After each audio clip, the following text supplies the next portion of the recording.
سب مان رہے ہیں اس کو کہ مرنا ہے، لیکن ان کے ماننے میں اور ہمارے ماننے میں ایک خاص فرق ہے۔ ہم یہ مانتے ہیں اور یہ ہمارا عقیدہ ہے کہ یہ کنتم امواتا، وہ تمہیں پھر مردہ کرے گا، پھر تمہیں مارے گا۔ تو اس کا مطلب یہ نہیں ہے کہ مر گئے مردود، نہ فاتحہ نہ درود، نہیں، مارنے کے بعد ثم یحییکم، وہ پھر تمہیں زندہ کرے گا اور زندہ کر کے تم سے یہ پوچھے گا کہ تم نے اس دنیا میں زندگی گزاری کیسے۔ اگر بے مقصد بھیجنا ہوتا تو انسان میں اور گدھے میں کوئی فرق نہیں تھا، اونٹ میں، گدھے میں، گھوڑے میں۔ آج اس ٹیکنالوجی کے دور میں بھی وہ انسان ان سے کام لے رہا ہے اور وہ مشقت کر رہے ہیں۔ تو اگر بے مقصد ہوتا تو اسی کیٹیگری میں ہوتا۔ اللہ فرماتے ہیں ثم یحییکم، پھر وہ تمہیں دوبارہ زندگی بخشے گا۔ ثم الیہ ترجعون، جب پھر دوبارہ زندہ کیے جاؤ گے تو ثم الیہ ترجعون، پھر اسی کی طرف لوٹائے جاؤ گے، اور جب اس کی طرف لوٹائے جاؤ گے تو وہاں تم سے باقاعدہ پوچھ گچھ ہوگی کہ تم کیا کرتے رہے تھے، زندگی کیسے گزارتے رہے۔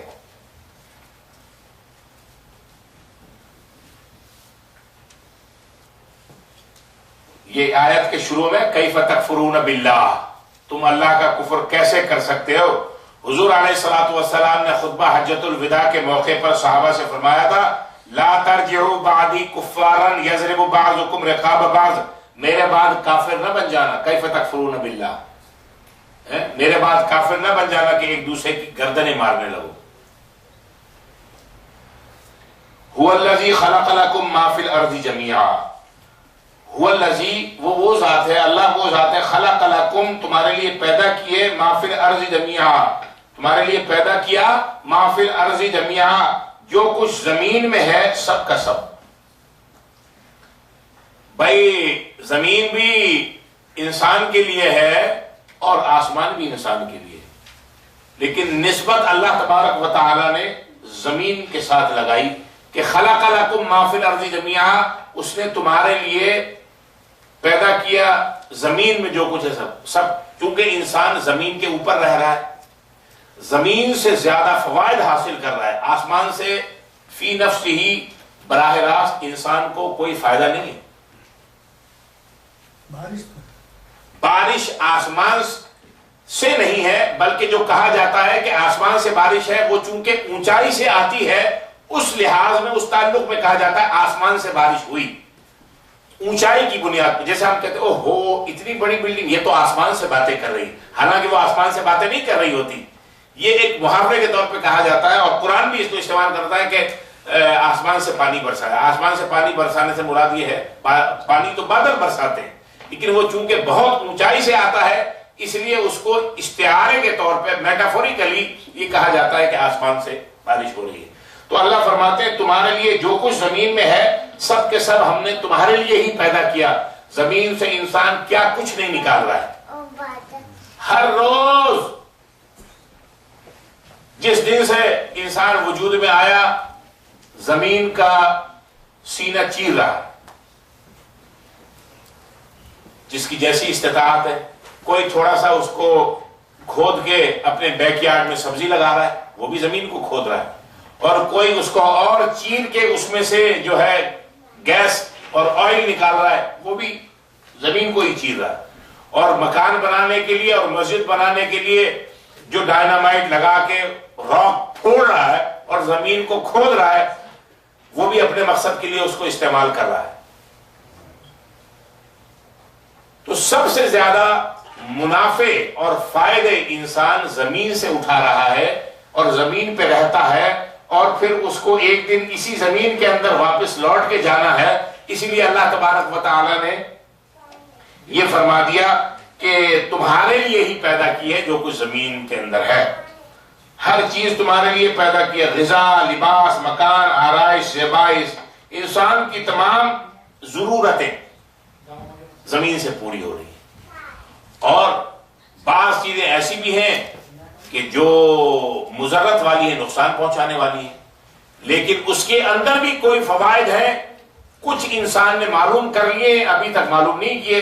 فعل الحکیم لا یخلو علی الحکمہ، اللہ تعالیٰ حکیم ہے، وائز ہیں، ان کا کوئی کام وزڈم سے خالی نہیں۔ مثال کے طور پہ سانپ اور اس کا زہر، بھئی سانپ تو مضر ہے، انسان کو اگر کاٹے موذی ہے تو وہ انسان ہلاک ہو جاتا ہے، لیکن اللہ نے اس کو بھی پیدا کیا۔ اور آج یہ پتہ چل رہا ہے کہ سانپ کے زہر کے اندر بھی کتنا تریاق موجود ہے۔ تو اللہ فرماتے ہیں بظاہر جو ضرر والی چیزیں نظر آتی ہیں یہ بھی تمہارے لیے ہی پیدا کی ہیں، آج اس کے زہر سے تریاق تم ہی بنا رہے ہو، وہ بھی ہم نے پیدا کی۔ کیڑے مکوڑے یہ جو چل پھر رہے ہیں، ان کا بھی بنانا اور ان کو بھی پیدا کرنا اللہ کی حکمت سے خالی نہیں ہے۔ کسی ماہر سے پوچھیں کہ ان کے کیا فائدے ہیں، یہ انسان کے کتنے کام آ رہے ہیں۔ هو الذی خلق لکم ما فی الارض جمیعا، اللہ وہ ذات ہے جس نے تمہارے لیے پیدا کیا وہ سب کچھ جو زمین میں ہے۔ ثم پھر استوا، مستوی ہوا، متوجہ ہوا، الی السماء آسمان کی طرف، فسواہن اور ان کو درست کر کے بنا دیے، 7 سماوات، 7 آسمان۔ پہلے زمین کو صحیح کیا، ٹھیک ٹھاک کیا، بچھایا، پھر اس کے بعد اللہ تبارک و تعالی آسمان کی طرف متوجہ ہوئے اور ان کو درست کر کے ٹھیک ٹھاک کر کے اللہ تبارک و تعالی نے ان کے بنا دیے 7 آسمان۔ ثم استوى الى السماء فسواهن 7 سماوات، پھر وہ متوجہ ہوا آسمان کی طرف اور ان کو درست کر کے بنا دیے 7 آسمان۔ وَهُوَ بِكُلِّ شَيْءٍ عَلِيمٌ، اور وہ ہر چیز کو خوب جاننے والا ہے۔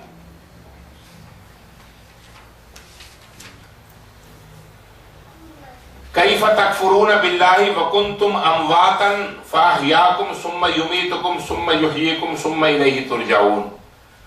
اللہ تبارک و تعالی نے اس آیت میں 2 مرتبہ اموات، موت کا ذکر کیا ہے، 2 مرتبہ زندگی کا ذکر کیا ہے۔ کنتم امواتا فاحیاکم ثم یمیتکم ثم یحییکم۔ ہائے ہائے ہائے، زندگی کتنی خوبصورت ہے، یہ تو مجھے بھی پتا ہے اور آپ کو بھی پتا ہے۔ How beautiful the life is, you know that. واقعی اس میں تو شک اور شبہ اور شکوہ کرنا نہیں چاہیے، زندگی تو ہے بڑی خوبصورت، لیکن اللہ تعالیٰ نے، اور اس کی تفصیل میں ضرورت نہیں